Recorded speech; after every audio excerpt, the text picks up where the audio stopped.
ನಮಸ್ಕಾರಗಳು. ಶ್ರೀನಿವಾಸೇತಿ ಶ್ರೇಷ್ಠದಯಾ ಪಾತ್ರಂ ಗುಣಾನ್ವಿತಃ ಕೌಶಿಕೋನಂತರಂಗಾರ್ಯ ಶ್ರೀಂ ವಿಜೇತಾಂ ಭುವಿ ಯಸ್ತಾತ್ಮೀಯಪರಂಪರಪ್ರಪ್ರದಗುರೌ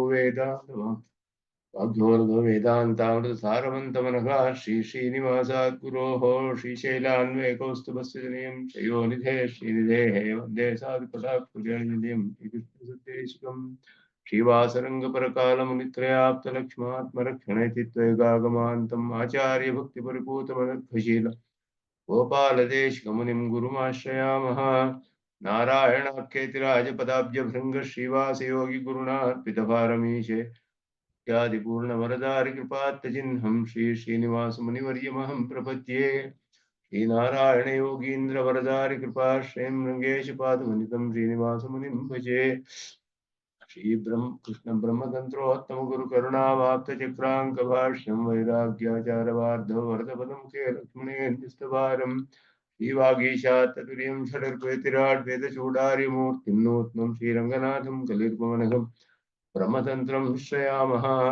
श्रीतुरगवदनपादु सन्ततपरिचरणमात्र परमार्थः जेतु श्रीमान् अभिनवरङ्गेन्द्र ब्रह्मतन्त्रपरकालः श्रीमान् वेङ्कटनाथार्य कवितार्किककेसरी वेदान्ताचार्यवर्यो मे सन्निधत्तां सदा हृदि। यो नित्यमच्युतपदाम्बुजयुग्मरुक्मं व्यामोहतस्तरितराणि दिनाय मेने अस्मद्गुरोर्भगवतोऽस्य दैकसिन्धो रामानुजस्य शरणं प्रपद्ये। हिन्दुकृतभाष्यार्थाय व्याख्यानेन दर्शिताः परं सुदर्शनार्यं तं वन्दे कुलकुलाधिपम् वरदं दुरदाद्रीशं श्रीनिधिं करुणानिधिं शरण्यं शरणं यामि प्रणताद्यहरं हरिं वैरन्तस्तमश्छेदी ज्योतिर्वन्दे सुदर्शनं येनाव्याहतसङ्कल्पं वस्तुलक्ष्मीधरं विदुः सम्यङ् न्यायकलापेन महता भारतेन च स्वबृंहितवेदाय नमो व्यासाय विष्णवे तस्मै रामानुजार्याय नमः परमयोगिने यश्रुतिस्मृतिसूत्राणामन्तर्जनं शीशमत् वन्देऽहं वरदार्यं तं वत्साभिजनभूषणं भाष्यामृतप्रदानाद्यः सञ्जीवयति मामपि प्रपद्ये प्रणमाकारं भाष्यं रङ्गमिवापरं परस्य ब्रह्मणो यत्र शेषित्वं स्फुटमीक्ष्यते। इत्यन्तेषु श्रुतं भाष्ये मतं जातं हृदं भुजे लक्ष्मीपतिं प्रपद्येऽहम् दृष्टं श्रीरङ्गधामनि प्रमाणं च प्रमेयं च प्रमातारश्च सात्विकाः जयन्तु क्षपितारिष्टं सह सर्वत्र सर्वदा अविस्मृता सुगम्भीरा रामानुजमुनेर्गिरः दर्शयन्तु प्रसादेन सम्भामखिलं दृढं श्रीरङ्गेशाज्ञया लब्धव्याससंज्ञं सुदर्शनं वाचा विजयेन पुत्रं भाष्यभक्तिरुचोचिरत् गुरुभ्योऽर्थश्रुतशब्दैः तत्प्रयुक्तैश्च योजितः सौकर्याय बुभुत्सो नाम संकलय्य प्रकाश्यते। ककृत्स्नं वेत्ति भाष्यार्थं सुतां स्थिते कृतिः आढ्यैकाकणिके वैशानोपेक्ष्या भाष्यवित्तमैः भाष्यं चेद्विवृणोत्संयतिर्व्याख्यानवाचां तथा गाम्भीर्यादनवस्थितिर्मितमतिः दूरे जनस्तद्गिरां प्रष्टव्य कथमीश्वरस्यैननः प्रत्यक्षरूपो दृशाम् तद्भाष्यं स च भाष्यकृते स च हरिः सम्यक् प्रसीदन्तु नः। ॐ शन्नो मित्रशं वरुणः शन्नो भवत्वर्यमः शन्न इन्द्रो बृहस्पतिः शन्नो विष्णुरुक्रमः नमो ब्रह्मणे नमस्ते वायो त्वमेव प्रत्यक्षं ब्रह्मासि त्वमेव प्रत्यक्षं ब्रह्म वदिष्यामि ऋतं वदिष्यामि सत्यं वदिष्यामि तन्मामवतु तद्भक्तारमवतु अवतु माम् अवतु भक्तारम्। ॐ शान्ति शान्ति शान्तिः।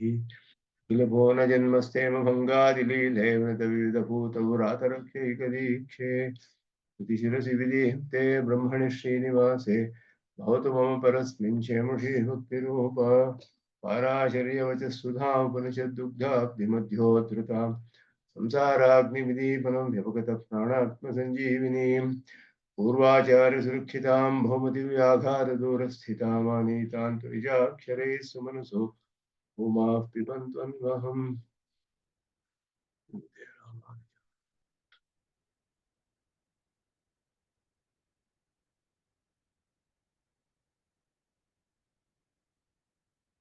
ನಾಲ್ಕನೇ ಅಧ್ಯಾಯದ 2ನೇ ಪಾದ ಆರಂಭಿಸ್ತಾ ಇದ್ದೀವಿ. ಉತ್ಕ್ರಾಂತಿ ಪಾದ ಅಂತ ಹೇಳಿ ಶರೀರದಿಂದ ಜೀವಾತ್ಮನ ಉತ್ಕ್ರಮಣ ಹೇಗಾಗುತ್ತೆ ಅನ್ನುವ ವಿಷಯವನ್ನ ಇಲ್ಲಿ ಹೇಳೋದು. ಇದು ಕೂಡ ಮುಖ್ಯವಾಗಿ ಛಾಂದೋಗ್ಯ ಉಪನಿಷತ್ತಿನ 6ನೇ ಅಧ್ಯಾಯ ಸದ್ವಿದ್ಯಾ ಪ್ರಕರಣವೇ ಬಹಳ ಪ್ರಧಾನವಾದ ಪ್ರಕರಣ.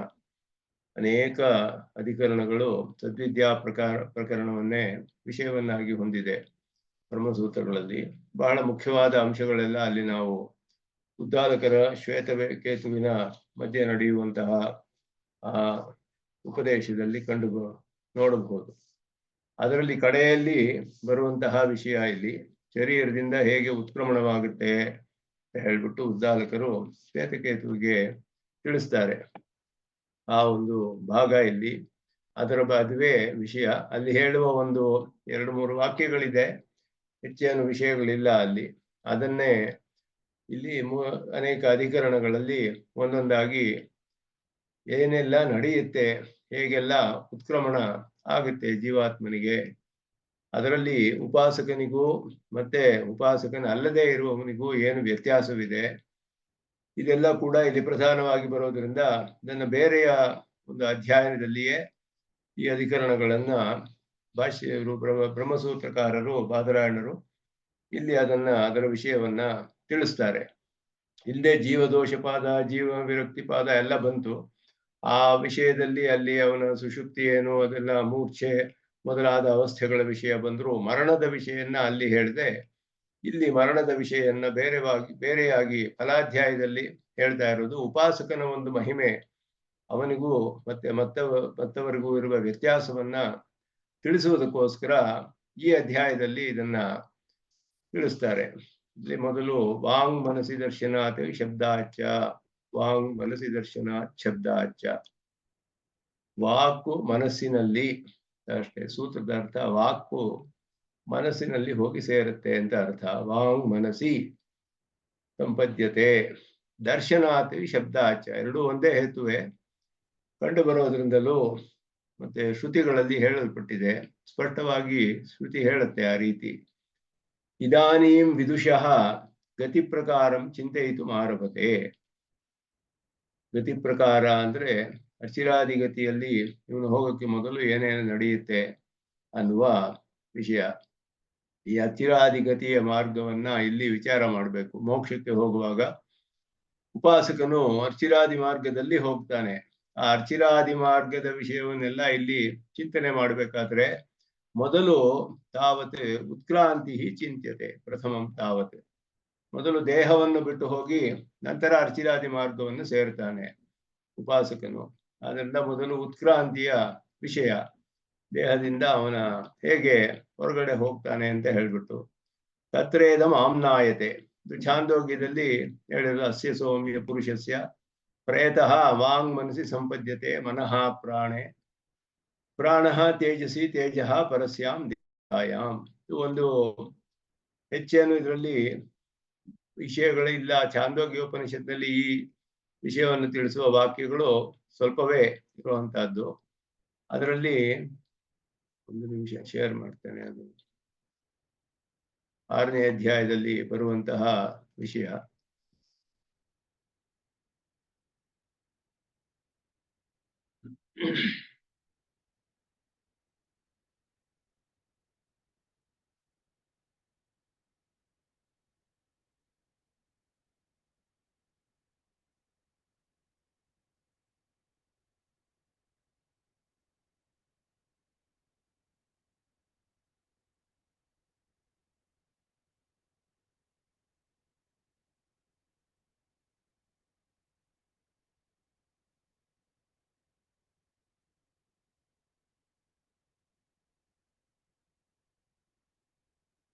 ಇದು ಛಾಂದೋಗ್ಯ ಉಪನಿಷತ್ತಿನ ನೋಡ್ತಾ ಇರೋದು ಛಾಂದೋಗ್ಯ ಉಪನಿಷತ್ತು. ಅದರಲ್ಲಿ 15ನೇ ಖಂಡ, 16 ಖಂಡಗಳಿದೆ 6ನೇ ಅಧ್ಯಾಯದಲ್ಲಿ. ಅದು ಸದ್ವಿದ್ಯಾ ಪ್ರಕರಣ ಅಂತ ಹೇಳುವಂತಹ 6ನೇ ಅಧ್ಯಾಯ. ಅದರಲ್ಲಿ 16 ಖಂಡಗಳಿದೆ. ಅದರಲ್ಲಿ 15ನೆಯ ಖಂಡದಲ್ಲಿ ಈ ವಿಷಯ ಬರುತ್ತೆ. ಪುರುಷಂ ಸೌಮ್ಯ ಉಪತಾಪಿನಂ ಅತಃ ಉಪತಾಪಿನಂ ಜ್ಞಾತಯಃ ಪರ್ಯುಪಾಸತೆ ಅವನ ಸುತ್ತಲೂ ತುಂಬಿಕೊಳ್ತಾರಂತೆ ಜ್ಞಾತಿಗಳು. ಪತಾಪಿನಂ, ಬಹಳ ಕಷ್ಟಪಡ್ತಾ ಇದ್ದಾನೆ, ಶರೀರವನ್ನು ಬಿಟ್ಟು ಹೋಗಕ್ಕೆ ಮರಣ ಸ್ಥಿತಿ. ಆವಾಗ ಜ್ಞಾತಯ ಪರ್ಯುಪಾಸತೆ, ಸುತ್ತಲೂ ಅವನನ್ನ ಮುತ್ಕೊಂಡು ಮಾತಾಡ್ತಾರೆ. ಏನ್ ಹೇಳ್ತಾರೆ ಅಂದ್ರೆ, ಜಾನಾಸಿ ಮಾಮಿತಿ, ನಾನು ಯಾರು ಗೊತ್ತೇ ನಿನಗೆ, ನಾನು ಯಾರು ಗೊತ್ತೇ ನಿನಗೆ ಅಂತ ಕೇಳ್ತಾರೆ. ಉದ್ದಾಲಕರು ಹೇಳ್ತಾರೆ ಇದನ್ನು ಶ್ವೇತಕೇತುಗೆ. ಈ ಅನುಭವದಲ್ಲಿ ಎಲ್ಲರೂ ನೋಡಬಹುದು, ನೀನು ಯಾವಾಗಲೂ ಎಷ್ಟೋ ಸತಿ ನೋಡಿರ್ತೀವಿ. ಹೊರಗಡೆ ಎಲ್ಲ ಒಬ್ಬರು ಬಹಳ ಕಡೆಯ ಸ್ಥಿತಿಯಲ್ಲಿ ಇರುವಾಗ ಹೋಗಿ ಅವ್ರನ್ನ ನೋಡಿ ಮಾತಾಡಿಸ್ಬೇಕು ಅಂತ ಆಸೆ ಬಂಧುಗಳಿಗೆಲ್ಲ. ಹೇಳಿ ಅವರು ನಾನು ಯಾರು ತಿಳಿಯುತ್ತೀಯೇ ಅಂತ ಕೇಳ್ತಾರೆ. ತಸ್ಯ ಯಾವತ್ ನ ವಾಂಗ್ ಮನಸ್ಸಿ ಸಂಪದ್ಯತೆ ಮನಃ ಪ್ರಾಣೆ ಪ್ರಾಣಃ ತೇಜಸಿ ತೇಜಃ ಪರಸ್ಯಾಂ ದೇವತಾಯಾಂ ತಾವತ್ ಜಾನಾತಿ, ಎಲ್ಲಿವರೆಗೆ ಅವನ ವಾಕು ಮನಸ್ಸಿನಲ್ಲಿ ಹೋಗಿ ಸೇರ್ಕೊಳ್ಳೋದಿಲ್ವೋ, ಯಾವತ್ತೇ ನ ವಾಕ್ ಮನಸ್ಸಿ ಸಂಪದ್ಯತೆ ಮನಃ ಪ್ರಾಣೇ, ಮನಸ್ಸು ಪ್ರಾಣದಲ್ಲಿ ಹೋಗಿ ಸೇರುತ್ತೆ, ಪ್ರಾಣಃ ತೇಜಸಿ ತೇಜಸ್ಸಿನಲ್ಲಿ, ತೇಜಃ ಪರಸ್ಯಾಂ ದೇವತಾಯಾಂ ಪರದೇವತೆಯಲ್ಲಿ ಹೋಗಿ ಸೇರುತ್ತೆ, ಅಲ್ಲಿವರೆಗೂ ತಿಳ್ಕೊಳ್ತಾನೆ. ಅಥ ಯದಾ ಅಸ್ಯ ವಾಕ್ ಮನಸ್ಸಿ ಸಂಪದ್ಯತೆ ಮನಃ ಪ್ರಾಣೇ ಪ್ರಾಣಃ ತೇಜಸಿ ತೇಜಃ ಪರಸ್ಯಾಂ ದೇವತಾಯಾಂ ಅಥ ನ ಜಾನಾತಿ, ಆಮೇಲೆ ಏನು ತಿಳಿಯೋದಿಲ್ಲ ಅವನು. ಅದನ್ನ ಇಲ್ಲಿ ಹೇಳ್ತಾರೆ, ಇದುವೇ ವಿಷಯವಾಕ್ಯ ಅಲ್ಲಿ. ಮತ್ತೆ ಇಲ್ಲಿ ತತ್ವಮಸಿ ಬರುತ್ತೆ. ಇಲ್ಲಿ ಸಯೇಷಃ ಅಣಿಮ ಐತದಾತ್ಮ್ಯಮಿದಂ ಸರ್ವಂ ತತ್ ಸತ್ಯಂ ಸ ಆತ್ಮ ತತ್ವಮಸಿ ಶ್ವೇತಕೇತು. ಇದು ಪೂರ್ತಿ 16ನೇ ಖಂಡದವರೆಗೂ 9ನೇ ಖಂಡದಿಂದ 9 ಸಲ ಇಲ್ಲಿ ಈ ಪ್ರಕರಣದಲ್ಲಿ ಬರುವಂತಹ ವಿಷಯ ಇದು. ಅದರಲ್ಲಿ 15ನೇ ಖಂಡದಲ್ಲಿ ಉತ್ಕ್ರಾಂತಿಯು ಹೇಳಲ್ಪಟ್ಟಿದೆ. ಇದುವೇ ಇಲ್ಲಿ ವಿಷಯ ವಾಕ್ಯ. ಇದು ಹೆಚ್ಚೇನು ಹೇಳಿಲ್ಲ, ಆದರೆ ಈ ಒಂದು ವಾಕ್ಯದಲ್ಲಿಯೇ ಪೂರ್ಣವಾಗಿ ಉತ್ಕ್ರಾಂತಿಯು ಹೇಳಲ್ಪಟ್ಟಿದೆ. ಅದನ್ನ ಇಲ್ಲಿ ಭಾಷಿಕಾರರು ಉದಾಹರಿಸ್ತಾರೆ. ಅಸ್ಯ ಸೌಮ್ಯ ಪುರುಷಸ್ಯ ಪ್ರಯತಃ, ಪ್ರಯತಃ ಅಂದ್ರೆ ಮರಣ ಹೊಂದ್ತಾ ಇರುವನು ಅಂತ ಅರ್ಥ. ಅವನಿಗೆ ದೇಹ ಬಿಟ್ಟು ಹೋಗ್ತಾ ಇರುವನು. ವಾಕ್ ಮನಸ್ಸಿ ಸಂಪದ್ಯತೆ, ವಾಕು ಮನಸ್ಸಿನಲ್ಲಿ ಹೋಗಿ ಸೇರ್ಕೊಳ್ಳುತ್ತೆ. ಸಂಪತ್ತಿ ಎನ್ನುವ ಶಬ್ದ ಉಪಯೋಗಿಸಿದೆ. ಮನಃ ಪ್ರಾಣೇ, ಮನಸ್ಸು ಪ್ರಾಣದಲ್ಲಿ, ಪ್ರಾಣಃ ತೇಜಸಿ, ಪ್ರಾಣವು ತೇಜಸ್ಸಿನಲ್ಲಿ, ತೇಜಃ ಪರಸ್ಯಾಂ ದೇವತಾಯಾಂ, ತೇಜಸ್ಸು ಪರದೇವತೆಯನ್ನು ಹೋಗಿ ಸೇರ್ಕೊಳ್ಳುತ್ತೆ. ಇಲ್ಲಿ ಜೀವಾತ್ಮನ ವಿಷಯವೇ ಹೇಳಲಿಲ್ಲ, ಬರೀ ವಾಕು ಮನಸ್ಸು ಪ್ರಾಣ ತೇಜಸ್ಸು ಇದು ಮಾತ್ರ ಹೇಳಲ್ಪಟ್ಟಿದೆ. ಇದು ಹೇಗೆ ಅರ್ಥ, ಇದರ ನಿಶ್ಚಯ ಮಾಡಬೇಕು ಅನ್ನೋದು ಸೂತ್ರಕಾರರು ನಮಗೆ ತಿಳಿಸ್ತಾರೆ. ಇದರಲ್ಲಿ ಭಾಷಿಕಾರರು ಅದನ್ನ ವಿವರಿಸ್ತಾರೆ ಸ್ಪಷ್ಟವಾಗಿ. ಸೂತ್ರಗಳು ಕೂಡ ಅಷ್ಟು ಸ್ಪಷ್ಟವಾಗಿ ತಿಳಿಸೋದಿಲ್ಲ. ವಾಂಗ್ ಮನಸ್ಸಿ ಅಂತ ಅಷ್ಟೇ ಹೇಳಿದ್ರು ಅವರು. ವಾಂಗ್ ಮನಸ್ಸಿ ಸಂಪದ್ಯತೆ, ಇಲ್ಲಿ ಸಂಪತ್ತಿ ಎನ್ನುವ ಶಬ್ದ, ಸಂಪತ್ತಿ ಶಬ್ದಕ್ಕೆ 2 ವಿಧವಾದ ಅರ್ಥ ಹೇಳ್ಬೋದು. ಒಂದು ಲಯ ಅನ್ನುವ ಅರ್ಥ, ಇನ್ನೊಂದು ಸಂಯೋಗ ಅನ್ನುವ ಅರ್ಥ. ಸಂಯೋಗ ಅಂದ್ರೆ ಟೆಂಪರರಿ ಕನೆಕ್ಷನ್, ಎರಡಕ್ಕೂ ಎರಡು ಸಂಬಂಧ, 2 ಪದಾರ್ಥಗಳಲ್ಲಿ ಸಂಬಂಧ, ಸಂಯೋಗ ಸಂಬಂಧ ಅಂತ ಹೇಳಿದ್ರೆ ಅದನ್ನ ಅಪೃಥಕ್ ಸಿದ್ಧವಾಗಿರೋದಿಲ್ಲ, ಪೃಥಕ್ ಸಿದ್ಧವಾಗಿರುತ್ತೆ, ಬೇರೆ ಬೇರೆ ಮಾಡ್ಬಿಡ್ಬೋದು. 2 ಸೇರಿದಾಗ ಸಂಯೋಗ ಅಂತ ಹೇಳ್ತೀವಿ. ಅಪೃಥಕ್ ಸಿದ್ಧವಾದ್ದು ಬೇರೆ ಮಾಡೋಕ್ಕಾಗೋದಿಲ್ಲ. ಲಯ ಅಂದ್ರೆ ಸ್ವರೂಪವೇ ನಾಶವಾಗ್ಬೇಕು. ಸಂಪತ್ತಿ ಅಂದ್ರೆ ಚೆನ್ನಾಗಿ ಅದನ್ನೇ ಆ ಪದಾರ್ಥವನ್ನೇ ಇನ್ನೊಂದು ಪದಾರ್ಥ ಹೋಗಿ ಆ ಪದಾರ್ಥವೇ ಆಗ್ಬಿಡ್ಬೇಕು. ಮನಸ್ಸಿ ಸಂಪದ್ಯತೆ, ಬದಲು ಗತವು ಅಂತ ಧಾತುವಲ್ಲಿ ಸಂಪದ್ಯತೆ, ಚೆನ್ನಾಗಿ ಹೋಗಿ ಸೇರುತ್ತೆ ಅದರಲ್ಲಿ ಅಂದ್ರೆ ಯಾವ ರೀತಿಯಲ್ಲಿ ಸೇರುತ್ತೆ, ಆ ಪದಾರ್ಥವೇ ಆಗ್ಬಿಡುತ್ತೆಯೇ.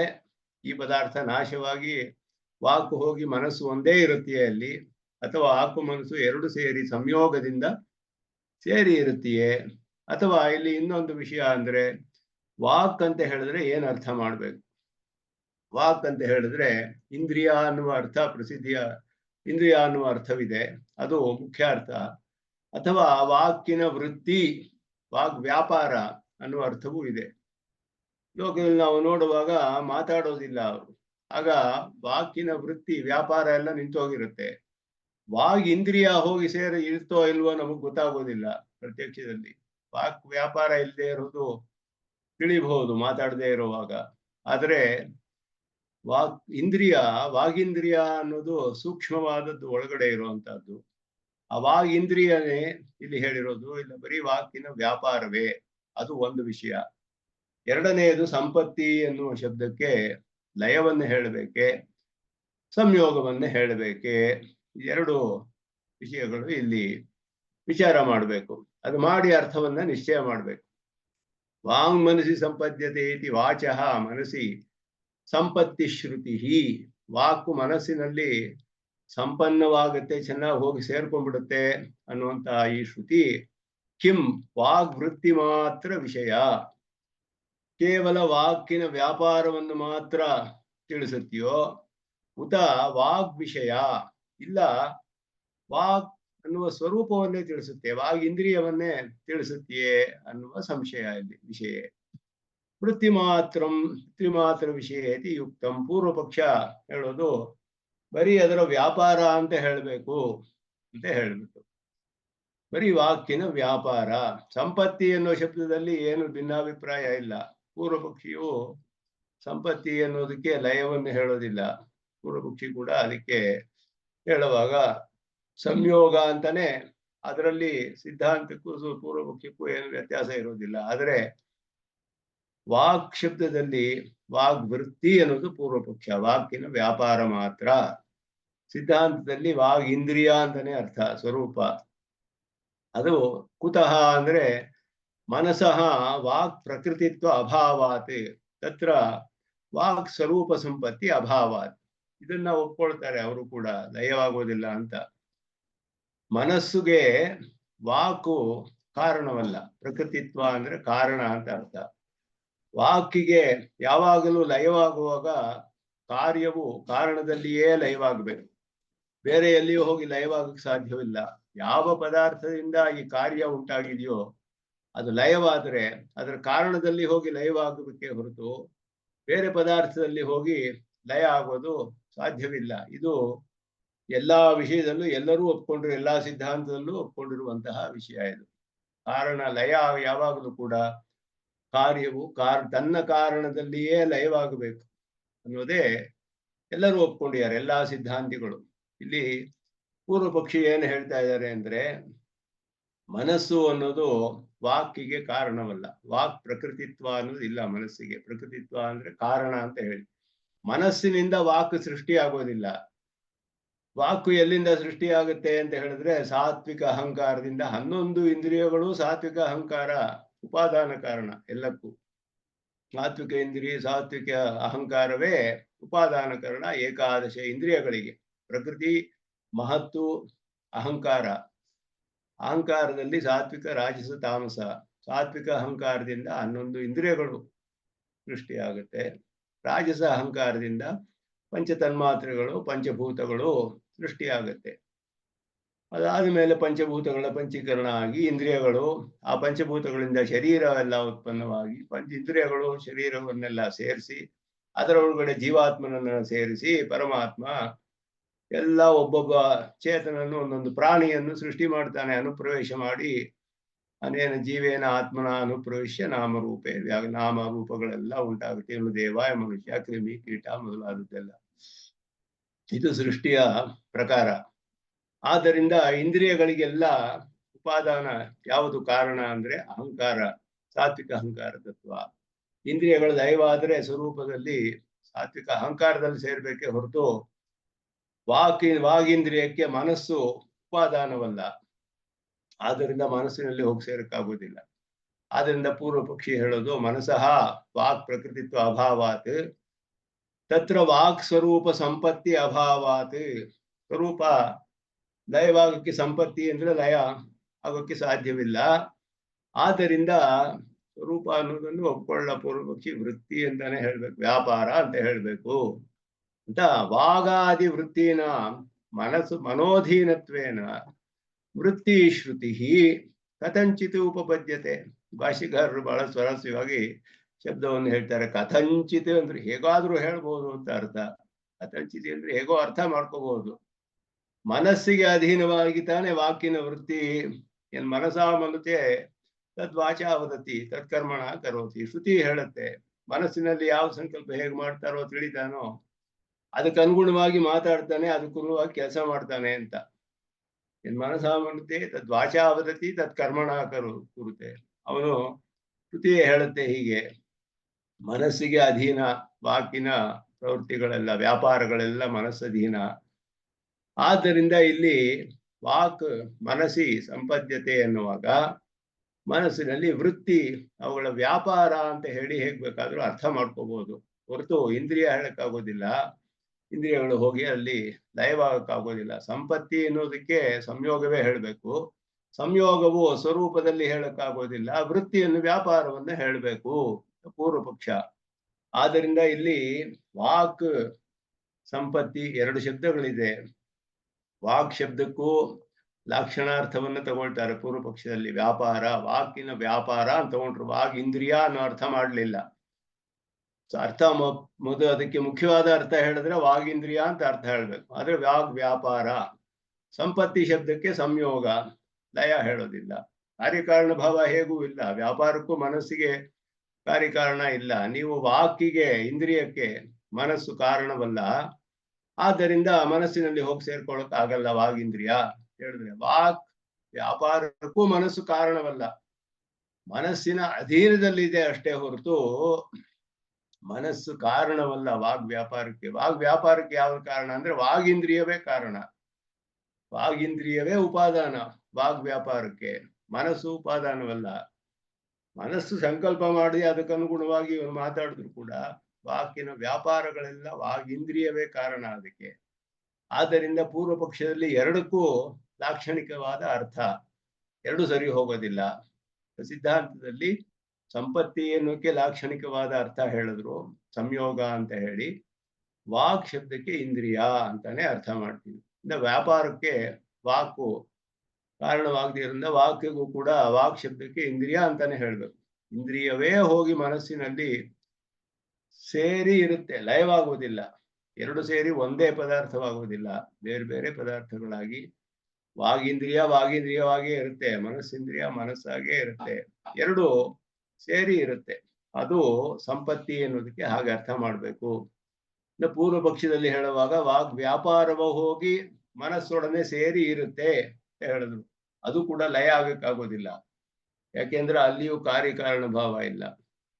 ಮನಸ್ಸಿನ ಅಧೀನದಲ್ಲಿ ವ್ಯಾಪಾರ ಮಾಡ್ತಾನೆ ಹೊರತು ಮನಸ್ಸು ಕಾರಣ ಅಲ್ಲ ವಾಗ್ ವ್ಯಾಪಾರಗಳಿಗೆ.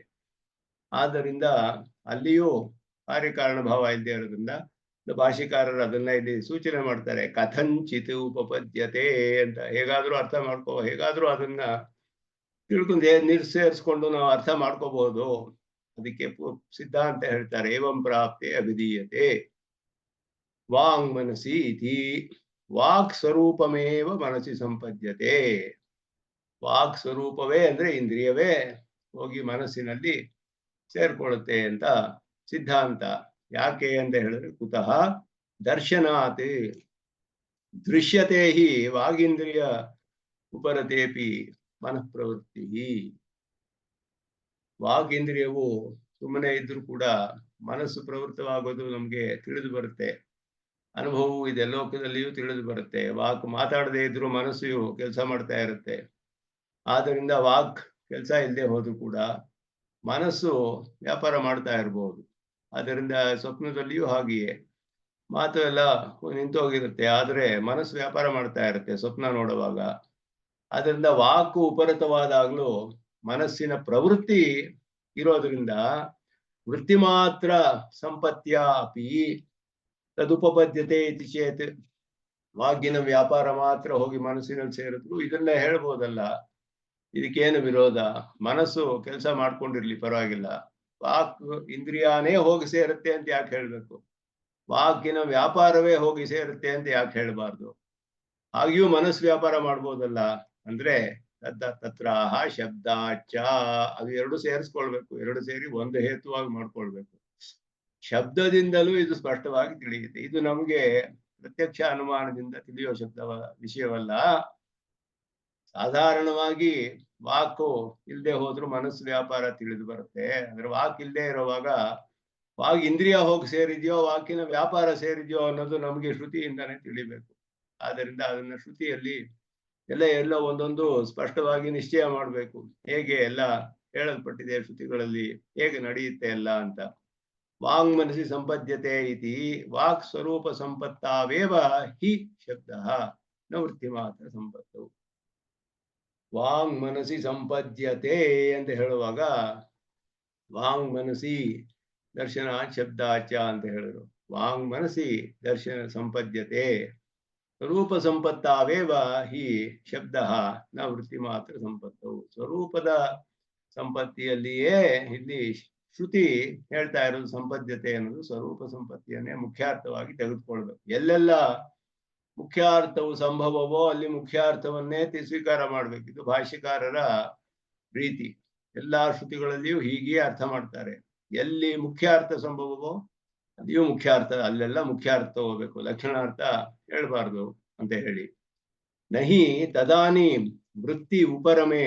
ವ್ಯಾಪಾರವೆಲ್ಲ ಶಾಂತವಾಗ್ಬಿಟ್ಟಿರುತ್ತೆ. ವಾಕಿನ ವ್ಯಾಪಾರ ವಾಗಿಂದ್ರಿಯಂ ಪ್ರಮಾಣಾಂತರೇನ ಉಪಲಭ್ಯತೆ ಏನ ವೃತ್ತಿ ಮಾತ್ರಮೇವ ಸಂಪದ್ಯತೆ ಇತಿ ಉಚ್ಯೇತ. ನೀವು ವಾಕಿನ ವ್ಯಾಪಾರ ಮಾತ್ರವೇ ಮನಸ್ಸಿನಲ್ಲಿ ಹೋಗಿ ಸೇರುತ್ತೆ ಅಂತ ಹೇಳಿದ್ರೆ ಪೂರ್ವ ಪಕ್ಷಿಗೆ ಕೇಳ್ತೀವಿ. ಪೂರ್ವ ಪಕ್ಷಿ ವಾಕಿನ ವ್ಯಾಪಾರ ಮಾತ್ರ ಇರುತ್ತೆ ಅಂದ್ರೆ ವಾಗ್ ಇಂದ್ರಿಯ ಇರೋದಕ್ಕೆ ಏನು ಪ್ರಮಾಣವಿದೆ? ವಾಗ್ ಇಂದ್ರಿಯ ಇದೆ ಅಂತ ಹೇಳೋದಕ್ಕೆ ಯಾವ ಪ್ರಮಾಣವಿದೆ ನಿಮ್ಗೆ? ವಾಕ್ ವ್ಯಾಪಾರ ಮಾತ್ರ ಹೋಗಿ ಸೇರುತ್ತೆ ಮನಸ್ಸಿಗೆ ಅಂತ ಹೇಳಿದ್ರೆ ಇಂದ್ರಿಯ ಇರೋದಕ್ಕೆ ಎಲ್ಲರ ಪ್ರಮಾಣ ಇರ್ಬೇಕಲ್ಲ, ಬೇರೆ ಯಾವ ಪ್ರಮಾಣವೂ ಇಲ್ಲ ಅದಕ್ಕೆ. ವಾಕ್ ವೃತ್ತಿ ತದಾನೀಂ ವೃತ್ತಿ ಉಪರಮೆ ವಾಗೀಂದ್ರಿಯಂ ಪ್ರಮಾಣಾಂತರೇನ ನಹಿ ಉಪಲಭ್ಯತೆ. ಸಿಗೋದಿಲ್ವಲ್ಲ, ಯಾವ ಪ್ರಮಾಣದಿಂದಲೂ ನಮ್ಗೆ ತಿಳಿದು ಬರೋದಿಲ್ಲ. ಏನ ವೃತ್ತಿ ಮಾತ್ರಮೇವ ಸಂಪದ್ಯತೆ ಇತ್ಯುಚ್ಯೇತ. ಆವಾಗ ಹೇಳ್ಬೋದು ವೃತ್ತಿ ಮಾತ್ರ ವ್ಯಾಪಾರ ಮಾತ್ರ ಹೋಗಿ ಮನಸ್ಸಿಗೆ ಸೇರ್ಕೊಂಡಿದೆ ಅಂತ.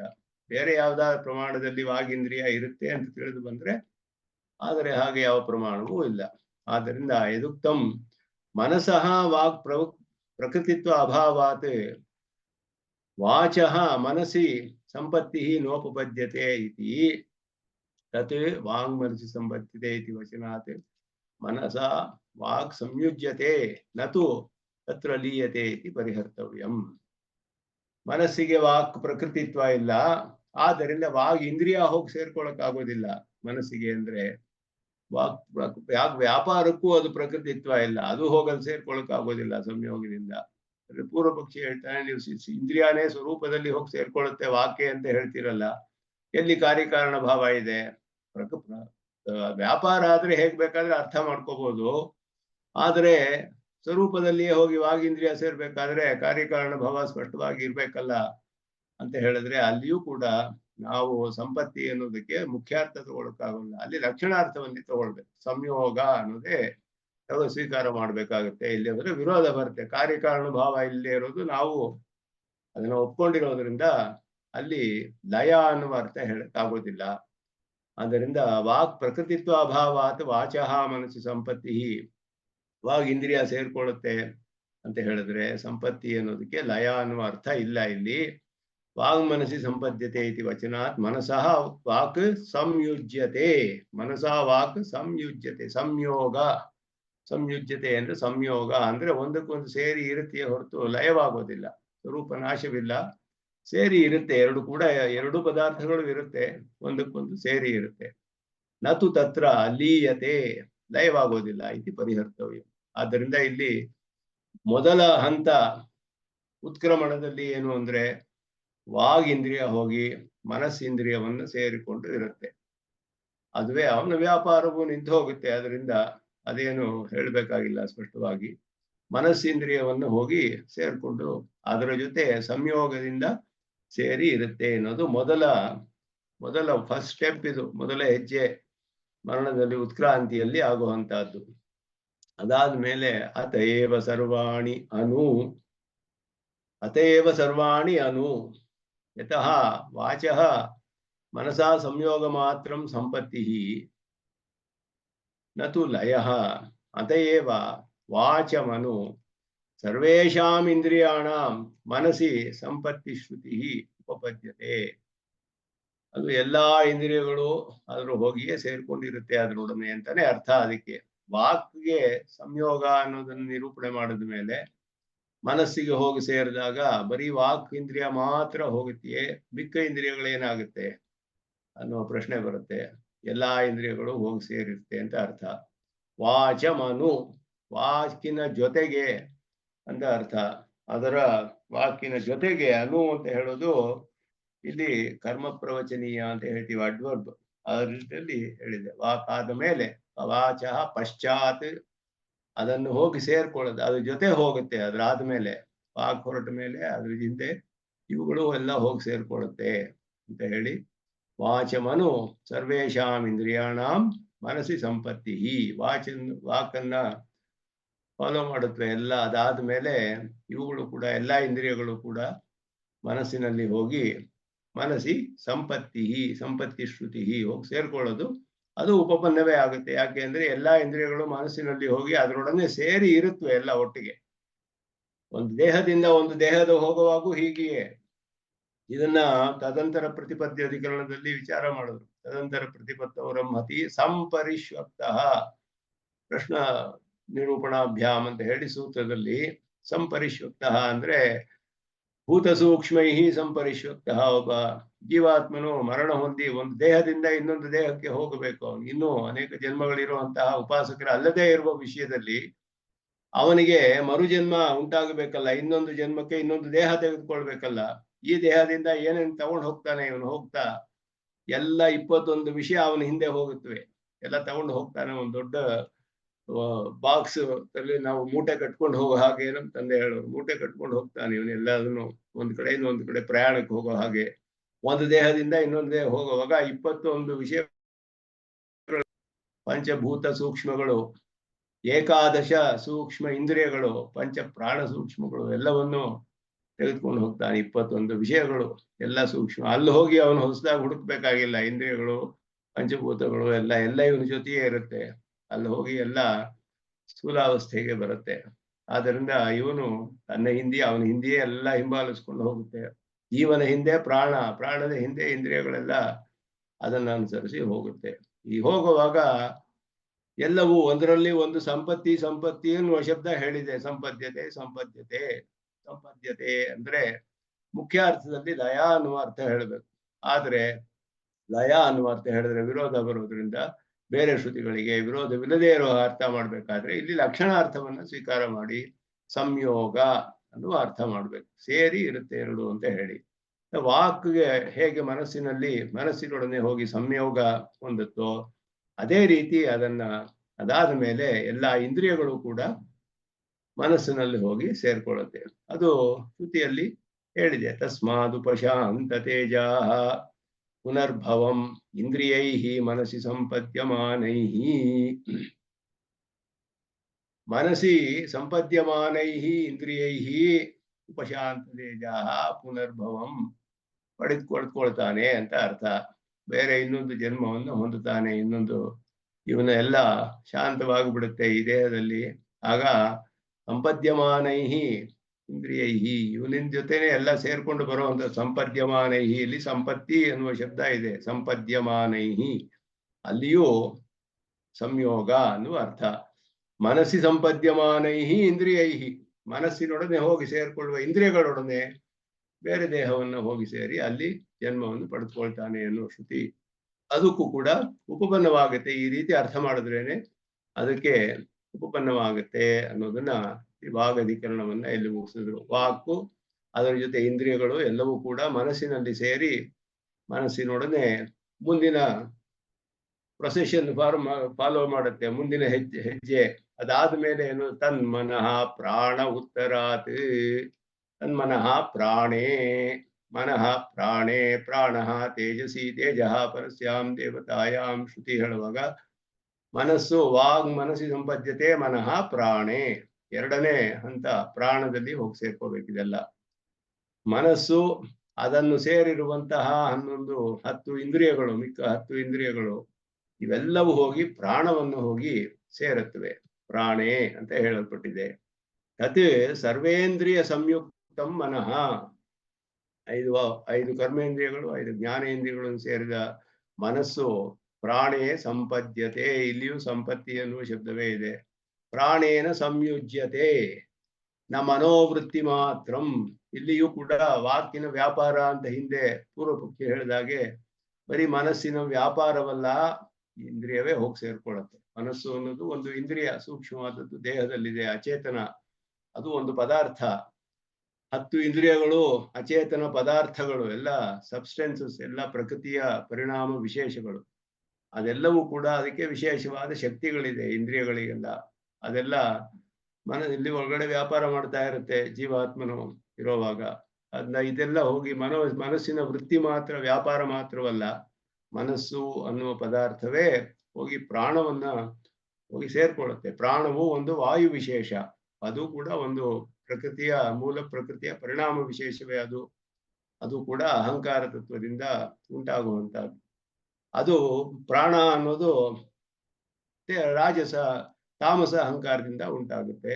ಈ 11 ಇಂದ್ರಿಯಗಳೆಲ್ಲ ಸಾತ್ವಿಕ ಅಹಂಕಾರದ ಪರಿಣಾಮ ವಿಶೇಷ. ಮನಸ್ಸು ವೃತ್ತಿ ಮಾತ್ರ, ಮನಸ್ಸಿನ ವ್ಯಾಪಾರವಷ್ಟೇ ಅಲ್ಲ, ಮನಸ್ಸೇ ಸಾಕ್ಷಾತ್ತಾಗಿ, ಮನಸ್ಸೇ ಹೋಗಿ 10 ಇಂದ್ರಿಯಗಳೊಡನೆ ಸೇರಿ ಪ್ರಾಣವನ್ನ ಹೋಗಿ ಸಂಯೋಗ ಹೊಂದುತ್ತೆ. ಕುತಃ ಉತ್ತರಾತ್ ಅಂತ ಹೇಳಿದ್ರು. ಅದಾದ್ಮೇಲೆ ಶ್ರುತಿ ಸ್ಪಷ್ಟವಾಗಿ ಹೇಳುತ್ತೆ, ಮನಃ ಪ್ರಾಣೇತಿ ವಾಕ್ಯಾತ್. ವಾಂಗ್ಮನಸ್ಸಿ ಸಂಪದ್ಯತೆ ಆದ್ಮೇಲೆ ಉತ್ತರ ವಾಕ್ಯ ಯಾವುದು ಅಂದ್ರೆ ಮನಃ ಪ್ರಾಣೇ ಅನ್ನೋದು ನಂತರ ಬರುವಂತ ವಾಕ್ಯ. ಮನಃ ಪ್ರಾಣೇ, ಮನಸ್ಸು ಪ್ರಾಣದಲ್ಲಿ ಹೋಗಿ ಸೇರ್ಕೊಳ್ಳುತ್ತೆ. ಅಧಿಕಾಶಂಕಾತು, ಇಲ್ಲಿ ಇನ್ನೊಂದು ಸಂದೇಹ ಬರುತ್ತೆ. ಪ್ರಾಣದ ವಿಷಯದಲ್ಲಿ ಸಂದೇಹ ಬರುತ್ತೆ. ಪ್ರಾಣ ಅನ್ನೋದಕ್ಕೆ ಏನ್ ಅರ್ಥ ಮಾಡಬೇಕು ಅನ್ನೋ ವಿಷಯದಲ್ಲಿ ಬೇರೆ ಶ್ರುತಿಗಳಲ್ಲಿ ಹೇಳಿರೋದನ್ನ ಸ್ವಲ್ಪ ಪರೀಕ್ಷೆ ಮಾಡಿ ಯಾವ ಅರ್ಥವನ್ನು ಮಾಡ್ಬೇಕಿದಕ್ಕೆ ಅಂತ ಹೇಳ್ತಾರೆ. ಯಾಕೆ ಅಂದ್ರೆ ಅದೇ ಛಾಂದೋಗ್ಯ ಉಪನಿಷತ್ತಿನ ಅದೇ 6ನೇ ಅಧ್ಯಾಯದಲ್ಲಿ ಇವರು ಉದ್ದಾಲಕರು ಹೇಳುವಾಗ ಅನ್ನಮಯಂ ಹಿ ಸೌಮ್ಯ ಮನಃ ಅಪೋಮಯ ಪ್ರಾಣ ಇದು ಹೇಳ್ತಾರೆ. ಮನಸ್ಸು ಅನ್ನಮಯ ಅಂತ ಹೇಳಿದ್ರು. ಅನ್ನಮಯಂ ಹಿ ಸೌಮ್ಯ ಮನಃ ಅಪೋಮಯ ಪ್ರಾಣ ಹೇಳುದು. ತೇಜೋಮಯಿ ವಾಕ್ ಇದನ್ನ ಹೇಳ್ತಾರೆ.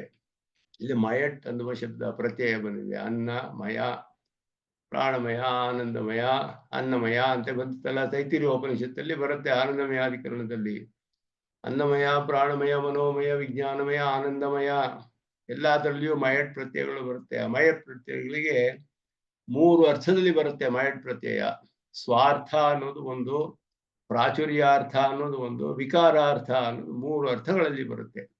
ಸ್ವಾರ್ಥ ಅಂದ್ರೆ ಮನಸ್ಸು ಅಂದ್ರೆ ಅದುವೇ ಮನೋಮಯ ಅಂತ ಹೇಳಿದ್ರೆ ಅಲ್ಲಿ ಪ್ರಾಣಮಯ ಅಂತ ಹೇಳಿದೆ. ಪ್ರಾಣಮಯ ಅಂದ್ರೆ ಏನರ್ಥ? ಪ್ರಾಣವೇ ಅಂತಾನೆ ಅರ್ಥ. ಸ್ವಾರ್ಥ ಅದಕ್ಕೆ ಪ್ರಾಣವೇ. ಪ್ರಾಣಮಯ ಅಂದ್ರೆ ಪ್ರಾಣದ ವಿಕಾರ ಅಲ್ಲ, ಪ್ರಾಣದ ಪ್ರಾಚುರ್ಯವೂ ಅಲ್ಲ. ಅಬಂಡೆನ್ಸ್, ಪ್ರಾಚುರ್ಯ ಅಂದ್ರೆ ಹೆಚ್ಚಾಗಿರೋದು. ಪ್ರಾಣದ ಪ್ರಾಚುರ್ಯ ಅಲ್ಲ, ಪ್ರಾಣದ ವಿಕಾರವೂ ಅಲ್ಲ, ಪ್ರಾಣ. ಆ ರೀತಿ ಅರ್ಥ ಮಾಡ್ಬೇಕು. ಅನ್ನಮಯ ಅಂತ ಅಲ್ಲಿ ತೈತಿರಿಯದಲ್ಲಿ ಹೇಳಿರುವಾಗ ವಿಕಾರ ಅರ್ಥ ಹೇಳಬೇಕು. ಅನ್ನಮಯ ಅಂದ್ರೆ ದೇಹವನ್ನು ತಿಳಿಸುತ್ತೆ. ಅನ್ನದ ವಿಕಾರ ದೇಹ. ಊಟ ಮಾಡಿ ಆಹಾರವನ್ನು ತಿನ್ನುತ್ತಾನೆ ದೇಹ ಬೆಳೆಯೋದು.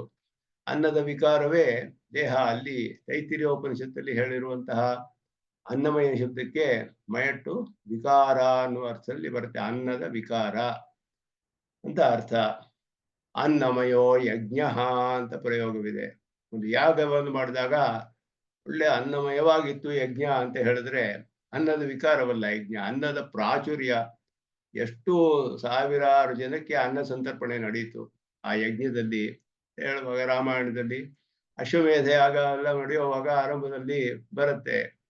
ಎಷ್ಟು ಜನ, ಲೆಕ್ಕವಿಲ್ಲಷ್ಟು ಜನಗಳಿಗೆ ಅನ್ನ ಸಂತರ್ಪಣೆ ಏನು ಬೇಕಾದಷ್ಟು ದಶರಥನು ಮಾಡ್ದ ಅಂತ ಹೇಳಿ ಬರೋವಾಗ ಅನ್ನಮಯ ಯಜ್ಞ. ಈ ರೀತಿ ಮಯಟ್ ಪ್ರತ್ಯಯಕ್ಕೆ ಆಯಾ ಒಂದು ಸಂದರ್ಭಗಳನ್ನು ನೋಡಿ ಹೇಗೆ ಅರ್ಥ ಮಾಡಬೇಕು ಅನ್ನೋದು ಬೇರೆ ಬೇರೆ ಅರ್ಥ ಸ್ವೀಕಾರ ಮಾಡಬೇಕು. ಪ್ರಾಚುರ್ಯ, ವಿಕಾರ, ಆನಂದಮಯ ಅನ್ನುವಾಗ ಪ್ರಾಚುರ್ಯ, ಪರಮಾತ್ಮನಿಗೆ ಆನಂದಮಯ ಅಂದ್ರೆ ಆನಂದದ ವಿಕಾರ ಅಲ್ಲ, ಬರೀ ಆನಂದವೇ ಅಲ್ಲ, ಅತ್ಯಂತ ಆನಂದ ಸ್ವರೂಪ ಉಳ್ಳವನು, ಅತ್ಯಂತ ಆನಂದ, ನಿರತಿಶಯವಾದ ಆನಂದ ಸ್ವರೂಪ. ಆದ್ರೆ ಪ್ರಾಚುರ್ಯವನ್ನ ಅರ್ಥವನ್ನೇ ಹೇಳುತ್ತೆ. ಇಲ್ಲಿ ಏನ್ ಅರ್ಥ ಮಾಡ್ತೀರಾ ಅಂತ ಇಲ್ಲಿ ಸಂದೇಹ. ಅನ್ನಮಯಂ ಹಿ ಸೌಮ್ಯ ಮನಃ, ಮನಸ್ಸಿಗೆ ಅನ್ನಮಯ ಅಂತ ಹೇಳಿದೆ ಚಾಂದೋಗ್ಯದಲ್ಲಿ. ಮನಸ್ಸು ಅನ್ನಮಯ ಅಂದ್ರೆ ಅನ್ನದ ವಿಕಾರ ಮನಸ್ಸು ಅಂತ ಹೇಳ್ಬೇಕೆ, ಅನ್ನದ ಪ್ರಾಚುರ್ಯ ಮನಸ್ಸು ಅಂತ ಹೇಳ್ಬೇಕೆ, ಇಲ್ಲ ಅನ್ನವೇ ಮನಸ್ಸು ಅಂತ ಹೇಳ್ಬೇಕೆ. 3 ಅರ್ಥ ಮಾಡಕ್ಕೆ ಸಂಭವವಿದೆ ಇಲ್ಲಿ. ಆದ್ದರಿಂದ ಇಲ್ಲಿ ಇವರು ಹೇಳೋದು ಅನ್ನದ ವಿಕಾರ ಅಂತ ಅರ್ಥ ಮಾಡಿ ಮನಸ್ಸಿಗೆ, ಅನ್ನ ಅಂತ ಹೇಳೋದು ಅನ್ನದ ವಿಕಾರ ಅಂತ ಮಾಡಿ. ಅಂತ ಹೇಳಿ ಇತಿವಚನಾತ್ ಮನಸಃ ಅನ್ನ ಪ್ರಕೃತಿತ್ವ ಅವಗಮ್ಯತೆ. ಪ್ರಕೃತಿತ್ವ ಅಂದ್ರೆ ಕಾರಣತ್ವ, ಪ್ರಕೃತಿ ಅಂದ್ರೆ ಕಾರಣ, ಅನ್ನದ ಕಾರಣ. ಅನ್ನ ಪ್ರಕೃತಿತ್ವ ಮನಸಃ, ಮನಸ್ಸು ಅನ್ನದ ಕಾರ್ಯ ಅಂದ್ರೆ ಅನ್ನವೇ ಕಾರಣ ಮನಸ್ಸಿಗೆ. ಅನ್ನಮಯಂ ಮನಃ ಅಂತ ಹೇಳಿದ್ರೆ ಅನ್ನದ ವಿಕಾರ ಮನಸ್ಸು, ಅನ್ನ ಕಾರಣ ಆಯ್ತು, ಮನಸ್ಸು ಕಾರ್ಯವಾಯಿತು. ಇದು ತಿಳಿದು ಬರುತ್ತಲ್ಲ. ಅನ್ನಕ್ಕೆ ಏನು ಕಾರಣ ಅಂದ್ರೆ ಅನ್ನಸ್ಯ ಚ ತಾ ಅನ್ನಮಸೃಜಂತ ಇತಿ ಅಮ್ಮಯತ್ವಂ ಸಿದ್ಧಂ. ಅಪ್ಪಿನಿಂದ ಅನ್ನ ಉಂಟಾಗುತ್ತೆ ಅಂತ ಛಾಂದೋಗ್ಯದಲ್ಲಿ ಹೇಳಿದೆ. ತೇಜಸ್ಸು, ಅಪ್ಪು, ಅನ್ನ ಮೂರು ಸೃಷ್ಟಿ ಹೇಳಿದ್ದೆ.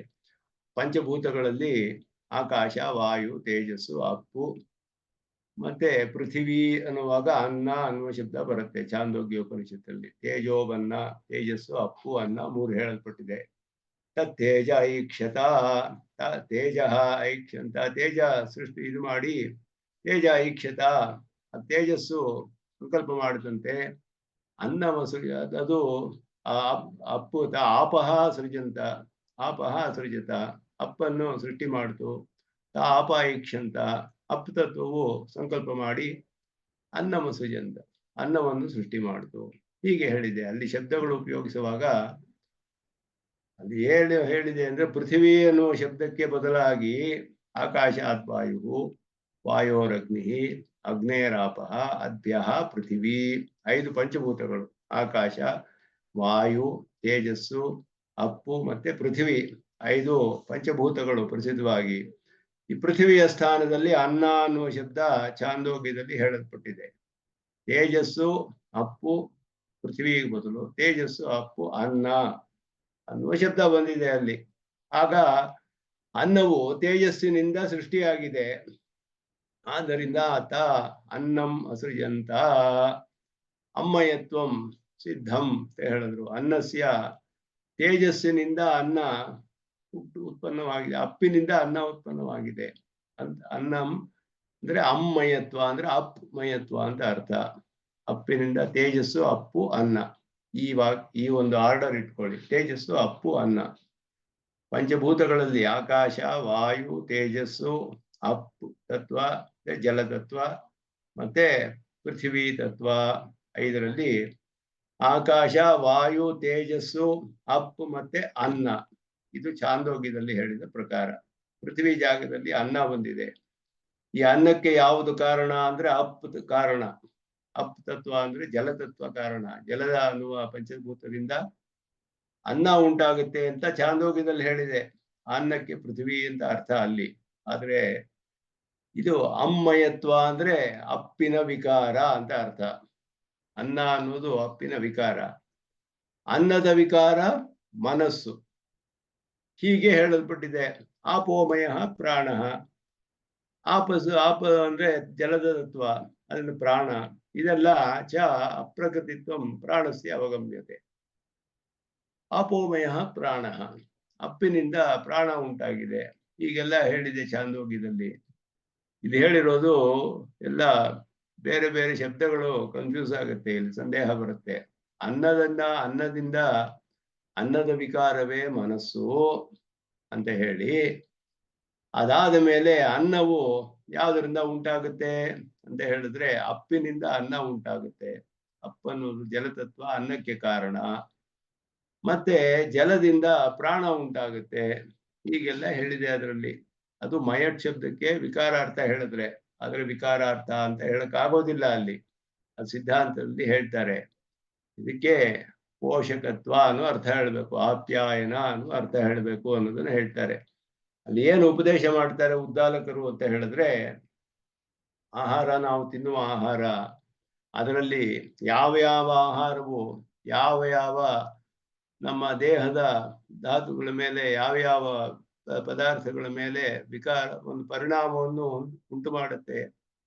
ನಾವು ಮಾಡುವ ಊಟದಲ್ಲಿ ಸೂಕ್ಷ್ಮವಾದ ಒಂದು ಅಂಶ ಇದೆ, ಅದು ಹೋಗಿ ಮನಸ್ಸನ್ನ ಹೋಗಿ ಸೇರುತ್ತೆ. ಮನಸ್ಸಿಗೆ ಆಪ್ಯಾಯಕವಾಗುತ್ತೆ, ಪೋಷಣೆ ಮಾಡುತ್ತೆ ಮನಸ್ಸಿಗೆ. ಆದ್ದರಿಂದ ನಮ್ಮ ಮನಸ್ಸು ನಾವು ಮಾಡುವ ಆಹಾರಕ್ಕೆ ಅನುಗುಣವಾಗಿ ವ್ಯಾಪಾರ ಮಾಡುತ್ತೆ. ಅದರಿಂದಲೇ ಸಾತ್ವಿಕವಾದ ಮನಸ್ಸು ಉಂಟಾಗಬೇಕು ಅಂದ್ರೆ ಸಾತ್ವಿಕ ಆಹಾರ ಸೇವನೆ ಅಂತ ಹೇಳಿರೋದು. ಸಾತ್ವಿಕ ಆಹಾರ ಸೇವನೆಯಿಂದ ಮನಸ್ಸು ಶುದ್ಧವಾಗಿರುತ್ತೆ, ಸಾತ್ವಿಕವಾಗಿರುತ್ತೆ ಮನಸ್ಸು ಕೂಡ. ಅನ್ನಕ್ಕೂ ಮನಸ್ಸಿಗೂ ಒಂದು ಸಂಬಂಧವಿದೆ. ಏನು ಅಂದ್ರೆ ಅನ್ನದ ಸೂಕ್ಷ್ಮವಾದ ಅಂಶವು ಮನಸ್ಸನ್ನಿಗೆ ಪೋಷಣೆ ಮಾಡುತ್ತೆ. ಅದೇ ರೀತಿಯಲ್ಲಿ ನೀರಿನ ಸೂಕ್ಷ್ಮವಾದ ಅಂಶ ಪ್ರಾಣಕ್ಕೆ ಪೋಷಕ. ಪ್ರಾಣ ಹೋಗುವ ಸಮಯದಲ್ಲಿ ಅನ್ನ ಕೊಡೋದಿಲ್ಲ, ನೀರು ಕೊಡ್ತಾರೆ. ನೀರು ಪ್ರಾಣಕ್ಕೆ ಆಪ್ಯಾಯಕವಾಗಿರುತ್ತೆ, ಅದಕ್ಕೆ ಬಹಳ ಪೋಷಣೆ ಉಂಟು ಮಾಡುತ್ತೆ, ಉಪಕಾರ ಮಾಡುತ್ತೆ ಅದರ ಸೂಕ್ಷ್ಮವಾದ ಅಂಶ. ತೇಜಸ್ಸಿನ ಸೂಕ್ಷ್ಮವಾದ ಅಂಶ ವಾಕಿಗೆ ಪೋಷಣೆ ಮಾಡುತ್ತೆ. ಈ ರೀತಿ ಅದನ್ನ ಉಪದೇಶ ಮಾಡ್ತಿದ್ದಾರೆ ಅಲ್ಲಿ. ಅದು ಹೇಳುವಾಗ ಅನ್ನಮಯ, ಆಪೋಮಯ ಇದೆಲ್ಲ ಹೇಳ್ತಾರೆ, ತೇಜೋಮಯಿ ವಾಕ್ ಇದೆಲ್ಲ ಹೇಳ್ತಾರೆ. ಇಲ್ಲಿ ಮಯಟ್ ಶಬ್ದಗಳು ಉಪಯೋಗಿಸ್ತಾರೆ, ಆಪೋಮಯ, ಅನ್ನಮಯ, ತೇಜೋಮಯಿ ಇದೆಲ್ಲ. ಈ ಮಯಟ್ ಶಬ್ದಕ್ಕೂ ಅಲ್ಲಿ ಹೇಳೋ ಮಯಟ್ ಶಬ್ದಕ್ಕೂ ಸಂಬಂಧವಿಲ್ಲ. ಅಲ್ಲಿ ವಿಕಾರ ಕಾರ್ಯಕಾರಣ ಭಾವ ಹೇಳ್ತಿರೋದು, ಇಲ್ಲಿ ಪೋಷಕತ್ವ ಅಂತ ಹೇಳ್ತಾ ಇರೋದು. ಪೂರ್ವ ಪಕ್ಷದಲ್ಲಿ ಏನ್ ಮಾಡ್ತಾರೆ, ಇಲ್ಲಿ ಹೀಗೆ ಹೇಳಿದ್ಯಲ್ಲ, ಇದಕ್ಕೂ ಏನೋ ಸಂಬಂಧ ಇರಬೇಕು, ಇದಕ್ಕೆ ಹೀಗೆ ಅರ್ಥ ಮಾಡಿದ್ರೆ ಅಲ್ಲಿ ವಿರೋಧ ಬರುತ್ತಲ್ಲ, ಹೀಗೆ ಪ್ರಶ್ನೆ ಮಾಡು. ಅದು ಹಾಗೆ ಮಾಡಕ್ ಆಗೋದಿಲ್ಲ ಅಂತ ಹೇಳ್ತಾರೆ. ಇಲ್ಲಿ ಹೇಳ್ತಾ ಇರೋದ್ ಪ್ರಕಾರ ಇಲ್ಲಿ ಆಪ್ಯಾಯಕತ್ವ, ಅನ್ನಮಯಂ ಹಿ ಸೌಮ್ಯ ಮನಃ ಅಂದ್ರೆ ಅನ್ನದ ಸೂಕ್ಷ್ಮವಾದ ಅಂಶ ಮನಸ್ಸಿಗೆ ಪೋಷಣೆ ಮಾಡುತ್ತೆ ಅಂತ ಅರ್ಥ. ಅದೇ ರೀತಿಯಲ್ಲಿ ಆಪೋಮಯ ಪ್ರಾಣ ಅಂತ ಹೇಳಿದಾಗ ನೀರಿನ ಒಂದು ಸೂಕ್ಷ್ಮವಾದ ಅಂಶ ಪ್ರಾಣಕ್ಕೆ ಪೋಷಕವಾಗಿರುತ್ತೆ. ಅದೇ ರೀತಿಯಲ್ಲಿ ತೇಜೋಮಯಿ ವಾಕ್ ಅಂದ್ರೆ ತೇಜಸ್ಸಿನ ಸೂಕ್ಷ್ಮವಾದ ಅಂಶ ವಾಕಿಗೆ ಪೋಷಕ. ತುಪ್ಪ ತಿನ್ನಾಗಿ ತಿಂದ್ರೆ ಅವರ ವಾಯ್ಸ್ ಚೆನ್ನಾಗಿರುತ್ತೆ, ವಾಕು ಚೆನ್ನಾಗಿರುತ್ತೆ ಅಂತ ಹೇಳ್ತಾರಲ್ಲ ಹಾಗೆ. ಇದರಲ್ಲೆಲ್ಲ ಕೂಡ ಪ್ರಕೃತಿತ್ವ ಅನ್ನೋದು ಇಲ್ಲ. ಪೂರ್ವ ಪಕ್ಷಿ ಹೇಳುವಾಗ ಪ್ರಕೃತಿತ್ವ ಅಂತ ಹೇಳ್ತಾರೆ. ಪ್ರಕೃತಿತ್ವ ಅಂದ್ರೆ ಕಾರಣತ್ವ ಅಂತ ಅರ್ಥ. ಆದ್ರಿಂದ ಅನ್ನದಿಂದ ಮನಸ್ಸು ಉಂಟಾಗೋದಿಲ್ಲ, ಅನ್ನ ಅನ್ನೋದು ಪಂಚಭೂತಗಳಲ್ಲಿ ಬರುವಂತಹ ವಿಷಯ. ಆ ಪಂಚಭೂತಗಳಿಗೆ ತಾಮಸ ಅಹಂಕಾರ ಕಾರಣ. ಮನಸ್ಸು ಅನ್ನೋದು ಇಂದ್ರಿಯಗಳಿಗೆ ಸೇರಿತ್ತು, ಸಾತ್ವಿಕ ಅಹಂಕಾರ ಕಾರಣ. ಅಂದ್ರೆ ಕಾರ್ಯಕಾರಣ ಭಾವ ನಾವು ಸಪರೇಟ್ ಮಾಡ್ಕೋಬೇಕು. ಸ್ಪಷ್ಟವಾಗಿ ಬೇರೆ ಬೇರೆ ಮಾಡಿ ತಿಳ್ಕೊಂಡ್ರೆ ಇಂದ್ರಿಯಗಳಿಗೆ ಸಾತ್ವಿಕ ಅಹಂಕಾರ ಕಾರಣ, ಪಂಚಭೂತಗಳಿಗೆ ತಾಮಸ ಅಹಂಕಾರ ಕಾರಣ. ಆದ್ರಿಂದ ಈ ಪಂಚಭೂತಕ್ಕೂ ಇಂದ್ರಿಯಕ್ಕೂ ಕಾರ್ಯಕಾರಣ ಭಾವ ಇಲ್ಲ. ಇಲ್ಲಿ ಹೇಳಿರೋದು ಅನ್ನ ಅನ್ನೋದು ಪ್ರಕೃತಿ ಅನ್ನುವ ಅರ್ಥದಲ್ಲಿ ಹೇಳಿರೋದು. ಆ ಅನ್ನ ಅನ್ನುವುದು ಮನಸ್ಸಿಗೆ ಕಾರಣ ಆಗೋದಿಲ್ಲ, ಆದರೆ ಮನಸ್ಸಿನ ಮೇಲೆ ಪರಿಣಾಮವನ್ನು ಬೀರುತ್ತೆ, ಮನಸ್ಸಿಗೆ ಪೋಷಣೆ ಕೊಡುತ್ತೆ, ಅದರ ಸೂಕ್ಷ್ಮವಾದ ಅಂಶ. ಅದನ್ನ ಇಲ್ಲಿ ಪೂರ್ವ ಪಕ್ಷವಾಗಿ ಮಾಡಿ ಈ ರೀತಿ ವಾಕ್ಯಕ್ಕೆ ಇರೋದ್ರಿಂದ, ಇಲ್ಲಿ ಕಾರ್ಯಕಾರಣ ಬರೋದ್ರಿಂದ ಮನಸ್ಸು ಪ್ರಾಣದಲ್ಲಿ ಹೋಗಿ ಸೇರುತ್ತೆ ಅಂತ ಹೇಳಿದ್ರೆ ಹೇಗೆ ಅರ್ಥ ಮಾಡಬೇಕು ಅಂತ ಹೇಳಿದ್ರೆ, ಮನಸ್ಸಿಗೆ ಪ್ರಾಣ ಕಾರಣವಲ್ಲ. ಪ್ರಾಣ ಅನ್ನೋದು ಕೂಡ ಪಂಚಭೂತಗಳಲ್ಲಿ ವಾಯು ವಿಶೇಷ. ಪ್ರಾಣ ಅನ್ನೋದು ಅದು ತಾಮಸ ಅಹಂಕಾರದಿಂದ ಉಂಟಾಗುತ್ತೆ. ಮನಸ್ಸು ಅನ್ನೋದು ಸಾತ್ವಿಕ ಅಹಂಕಾರ, ಇಂದ್ರಿಯಗಳಿಂದ. ಅದಕ್ಕೂ ಕಾರ್ಯಕಾರಣ ಭಾವ ಇಲ್ಲ. ಇಲ್ಲಿಯೂ ಸಂಪತ್ತಿ ಅಂದ್ರೆ ಸಂಯೋಗವನ್ನೇ ಹೇಳಬೇಕು ಅನ್ನೋದೇ ಇಲ್ಲಿ ಪೂರ್ವ ಪಕ್ಷ ಹೇಳೋದು. ಮನಃ ಪ್ರಾಣೇ ಸಂಪದ್ಯತೆ ಇತ್ಯತ್ರ ಪ್ರಾಣ ಶಬ್ದೇನ ಪ್ರಾಣ ಪ್ರಕೃತಿಭೂತಾ ಆಪಹ ನಿರ್ದಿಶ್ಯ ತಾಸು ಮನಃ ಸಂಪತ್ತಿ ಪ್ರತಿಪಾದನೆ ಪರಂಪರೆಯ ಸ್ವಕಾರಣೇ ಲಯ ಇತಿ ಸಂಪತ್ತಿ ವಚನಂ ಉಪಪನ್ನಂ ಭವತಿ. ಪೂರ್ವ ಪಕ್ಷ ಲಯವನ್ನ ನೀವು ಕಾರ್ಯಕಾರಣ ಭಾವ ಇಲ್ಲಿ ಹೇಳಕ್ಕಾಗುತ್ತೆ, ಪರಂಪರೆಯಾಗಿ ಈ ರೀತಿ ಅರ್ಥ ಮಾಡ್ಬೋದು. ಪ್ರಾಣ ಶಬ್ದದಿಂದ ಪ್ರಾಣಕ್ಕೆ ಕಾರಣವಾದಂತಹ ಅಪ್ಪು ಹೇಳಲ್ಪಟ್ಟಿದೆ, ಅಪ್ಪಿನಲ್ಲಿ ಹೋಗಿ ಮನಸ್ಸು ಸೇರ್ಕೊಳ್ಳುತ್ತೆ ಅಂತ ಹೇಳಿ ಹಾಗೆ ಹೇಳಿದ್ರೆ ನಿಮ್ಗೆ ಪರಂಪರೆಯಾಗಿ ಕಾರಣದಲ್ಲಿ ಲಯ ಅನ್ನೋದನ್ನ ಹೇಗಾದ್ರೂ ಅರ್ಥ ಮಾಡ್ಕೋಬಹುದು ಅನ್ನೋದು ಪೂರ್ವ ಪಕ್ಷ. ಇಲ್ಲಿ ಮನಸ್ಸು ಪ್ರಾಣದಲ್ಲಿ ಸೇರುತ್ತೆ ಅಂತ ಶ್ರುತಿ ಹೇಳಿರೋದು. ಮನಸ್ಸು ಪ್ರಾಣದಲ್ಲಿ ಸೇರುತ್ತೆ ಅಂತ ಹೇಳಿದ್ರೆ ಪ್ರಾಣಕ್ಕೂ ಮನಸ್ಸಿಗೂ ಕಾರ್ಯಕಾರಣ ಭಾವ ಇದೆಯೇ ಇಲ್ವೇ? ಪೂರ್ವ ಪಕ್ಷಿ ಹೇಳ್ತಾನೆ, ಈ ವಾಕ್ಯಗಳನ್ನೆಲ್ಲ ನೋಡಿದ್ರೆ ಹೇಗಾದ್ರೂ ಕಾರ್ಯಕಾರಣ ಭಾವ ಹೇಳ್ಬಹುದು ಪರಂಪರೆಯಾಗಿ ಅಂತ ಹೇಳ್ತಾನೆ. ಹಾಗೆ ಹೇಳಕ್ಕಾಗೋದಿಲ್ಲ.